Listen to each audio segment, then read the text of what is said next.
During an interview with Fox propagandist Mark Levin, Donald Trump, the worst, most incompetent president in modern U.S. history, lies about his record and then favorably compares himself to arguably the greatest president in all of U.S. history, Abraham Lincoln. Intrigued? Then click that like and subscribe and enjoy the video.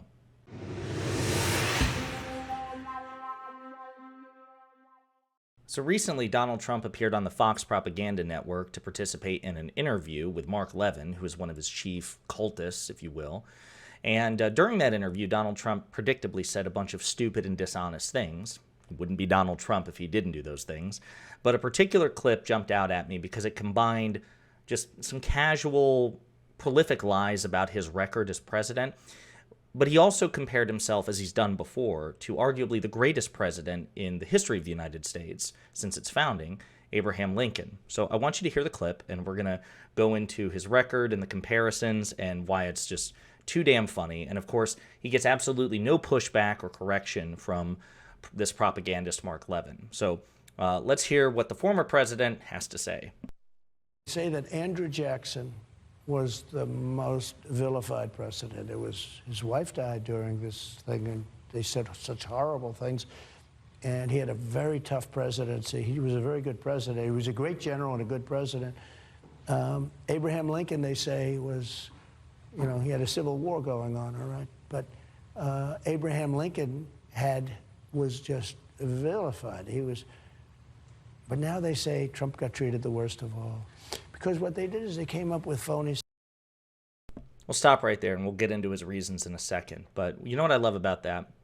Not the Andrew Johnson or Andrew Jackson stuff, but the Abraham Lincoln stuff. Okay, so the first thing first.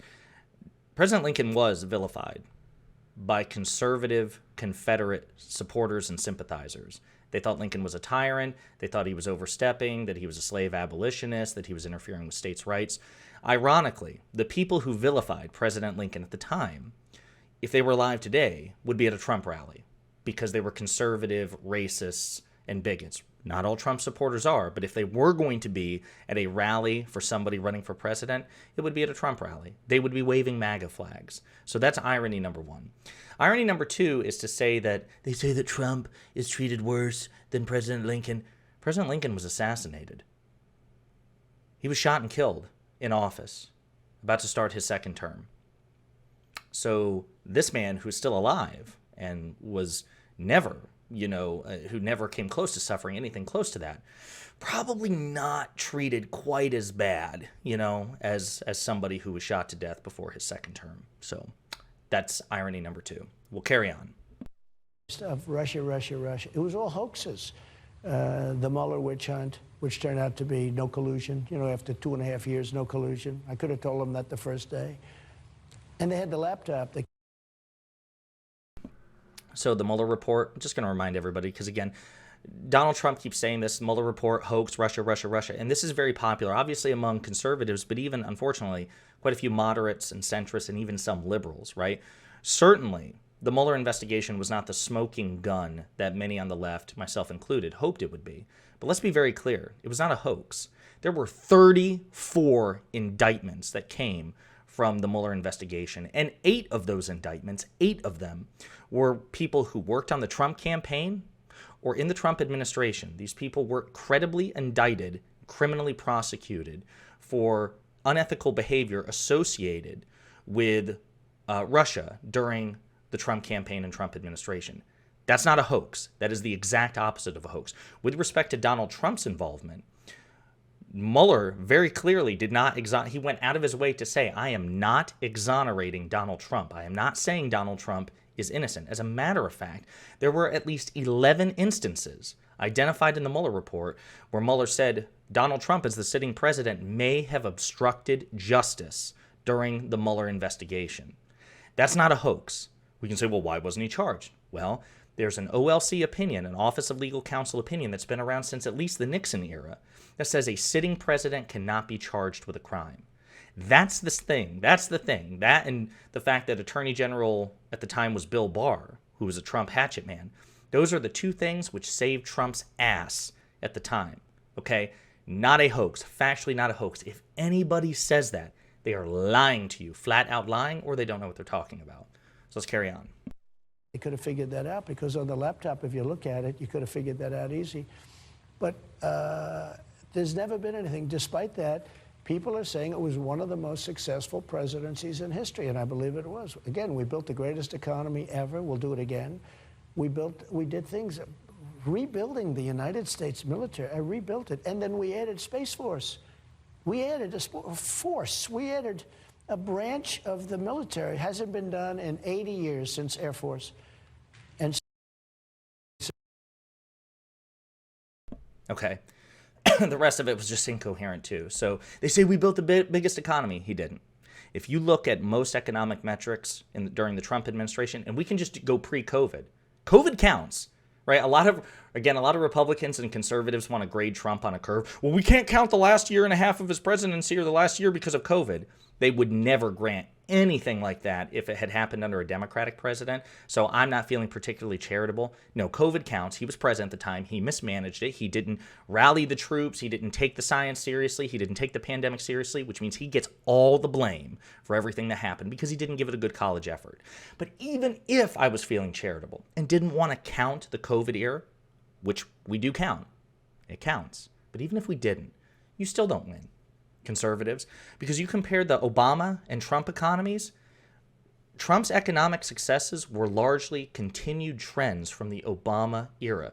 Under the Obama administration, his second term, right before Trump took office, the economy was adding like 215,000 jobs on average per month.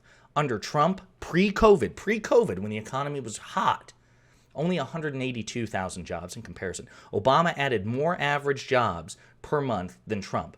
Win for Obama. Unemployment, yes, was lower under Trump than it was under Obama. It got down to 3.5% under Trump, whereas it was still like in the low 4s, the mid to low 4% under Obama. But that was because he inherited a crappy economy from George W. Bush. The unemployment level dropped much lower. Like there was a greater gap in unemployment under Obama. Obama got the unemployment rate lower under his presidency than Trump did. Trump only got like an additional 1% unemployment from Obama to him. Obama managed to get it like down 3 or 4 or 5 points or however many it was from the second Bush term. So Obama did better on the unemployment rate too. When somebody starts to build a skyscraper, let's say you have a 100-story skyscraper, and one person digs the basement, digs the foundation, and gets 99 stories built on his watch, and then someone else comes along and adds that 100 story, you don't say he built the tallest skyscraper. Most of that skyscraper was built by somebody else, which means they get most of the credit. And that's how it is for Obama versus Trump. The fact of the matter is that on his best day, Trump was continuing Obama-era trends, which means Obama gets most of the credit. Sorry, MAGA. So, and again, when you factor in COVID, the unemployment rate just skyrocketed. Donald Trump is the first president in modern U.S. history to leave office having lost more jobs than he created. Real GDP growth under Obama, pre-COVID, 2.5% average. Under Trump, pre-COVID, it was 2.6%. So basically the same. Then COVID hits, and it dropped down into 1 point something percent. It was the worst GDP growth under Trump since Hoover. So again, the facts are the Obama economy is what Trump inherited, and it was a great economy, and Trump should be thankful before he drove it into the ground. So it's a fact. Obviously, the other stuff, he didn't rebuild the military. We still had the strongest military on earth at the time that Trump came into office, and all these things. So anyway, just wanted to share all that with you. The fact that Trump would compare himself to Abraham Lincoln or George Washington, which he is wont to do, when he is the most corrupt and incompetent failure in the modern U.S. presidency by far, is hilarious. And it's fun to dunk on him. And I'm sure I'll get people in the comments section, Trump stands, who are like, no, don't you dare talk about my cult leader like this. Sorry, guys. As Ben Shapiro says, and this applies to MAGA better than anybody, facts don't care about your feelings.